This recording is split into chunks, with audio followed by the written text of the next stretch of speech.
Pada Prof. Elisa, silakan.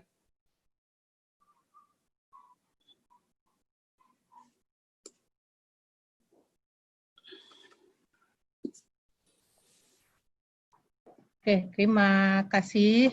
Assalamualaikum warahmatullahi wabarakatuh. Waalaikumsalam warahmatullahi wabarakatuh. Ya, ini saya diminta oleh panitia untuk menyampaikan tentang pengalaman UKM sawit dalam mengembangkan produk liquid soap dan hand sanitizer berbahan sawit. Lanjut.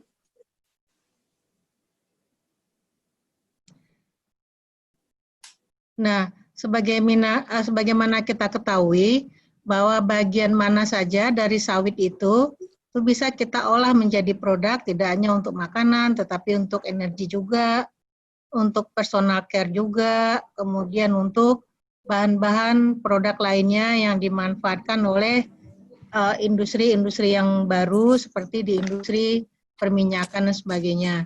Jadi memang sudah sepantasnya kita meningkatkan nilai tambah dari sawit ini. Mungkin lanjut saja slide berikutnya, Pak.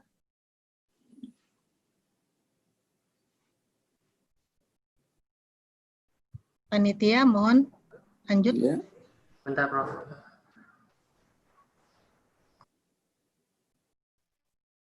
Jadi banyak sekali produk-produk yang bisa kita sampaikan. Kami dengan bantuan dari BPDPKS sudah mengembangkan berbagai macam produk cleaning yang kami sebut dengan sawit itu bisa menjadi ikon, jadi cleaning solution gitu. Jadi untuk membersihkan apa-apa yang perlu dibersihkan, baik tangan, badan, atau pabrik atau lingkungan. Oleh sebab itu, kami mengembangkan berbagai jenis produk cleaning berbahan sawit seperti hand sanitizer, kemudian hand soap, liquid soap, oil spill dispersan, biodegreaser, baik bentuknya bubuk, cleanser, bentuknya cair, soft cleanser, bentuknya cair, kemudian spray dan foam cleanser, dan produk-produk pembersih lainnya yang jumlahnya sangat banyak sekali yang bisa kita kembangkan. Saat ini nomor 1 sampai nomor 7 itu sudah kami kembangkan, dan yang sudah dipasarkan itu nomor 1 sampai nomor 4. Lanjut.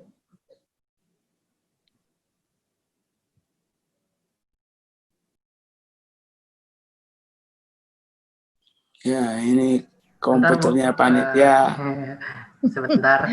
Ya, nggak apa-apa. Prosesornya Kemper itu kalau orang Jogja namanya kayu. Ya, kemudian produk-produk ini dengan adanya, nah ini salah satu contohnya yang kami dapat bantuan dari BPDPKS, ya ini kami kembangkan bersama-sama dengan Pusat Penelitian Surfaktan dan Bioenergi, yaitu sabun antiseptik dan antibakterial Ensop berbahan sawit. Ensop ini menggunakan surfaktan metil ester sulfonat yang mampu melepaskan kotoran dari kulit sehingga sangat baik digunakan sebagai pembersih. Kemudian ditambahkan gliserol sawit yang memberikan kelembaban dan kelembutan alami dari tangan. Karena gliserol ini fungsinya adalah sebagai umetan di sini. Nah, Bapak dan Ibu, ini bisa dilihat di sini, biar orang lebih kenal lagi dengan sawit. Waktu itu kami berdiskusi dengan Pak Ferian dan teman-teman lainnya dari SBRC IPB dan BPDP, bagaimana kalau kita taruh di depannya itu logonya sawit yang terbelah gitu. Jadi begitu melihat orang-orang terhadap produk ini, kita langsung bisa menunjukkan, lah ini sawit ini tengahnya itu ada kernelnya, sabutnya ada minyaknya. Nah bahan ini apakah dari sabutnya atau minyak yang diperoleh dari sabutnya atau dari kernelnya.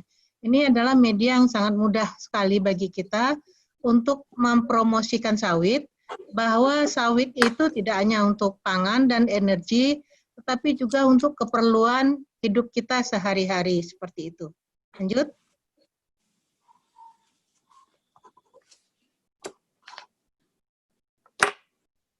Nah, kemudian produk yang juga kami kerjasamakan dengan BPDP dan juga dengan SBRC IPB adalah hand sanitizer. Kita tahu kalau di hand sanitizer itu etanol yang digunakan itu konsentrasinya tinggi, yaitu sekitar 70%, bahkan ada yang 80%. Nah, akibatnya kadang-kadang kulit terasa kering karena konsentrasi etanol yang tinggi tersebut.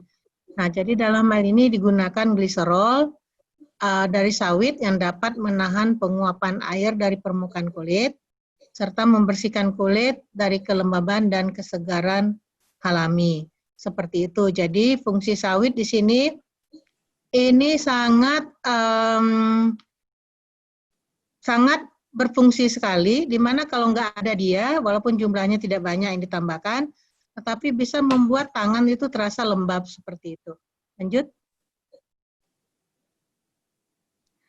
Nah, ini saat ini berdasarkan pengalaman kami, produk ini kami pasarkan dengan penjualan langsung, kemudian melalui para reseller, kemudian melalui marketplace juga ada, kemudian melalui kerjasama dengan koperasi dan komunitas, kemudian kerjasama dengan perusahaan-perusahaan untuk memproduksi produk khusus sesuai dengan permintaan perusahaan. Itu ada beberapa perusahaan yang sudah memesan produk-produk ini untuk kalangan mereka seperti itu. Lanjut.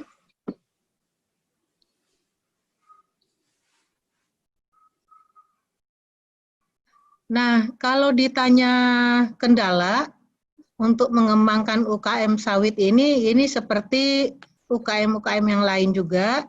Yang pertama itu untuk mendapatkan izin edar produk itu tidak mudah seperti itu. Yang kedua tentu ini udah klise ya, keterbatasan modal.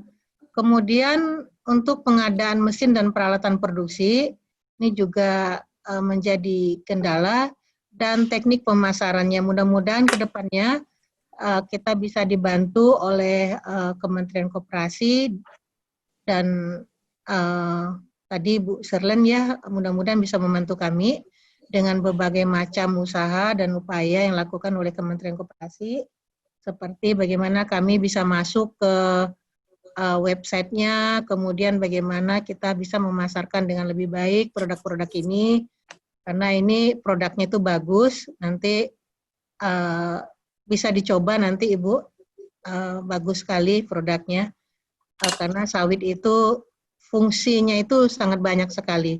Kita sebagai penghasil sawit terbesar, sudah sepantasnya lah kita bangga ke produk yang berbahan sawit ini. Lanjut, Mas.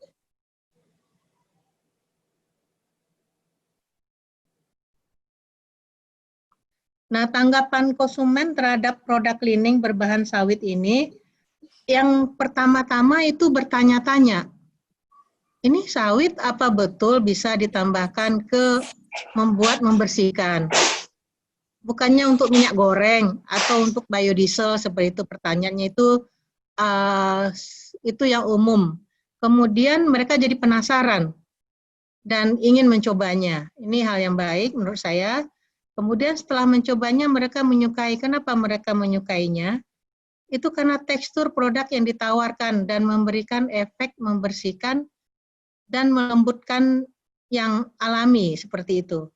Nah, sebagian konsumen mengusulkan kepada kami, ini produknya kategorinya sebaiknya yang ditawarkan produk natural, alami, dan organik.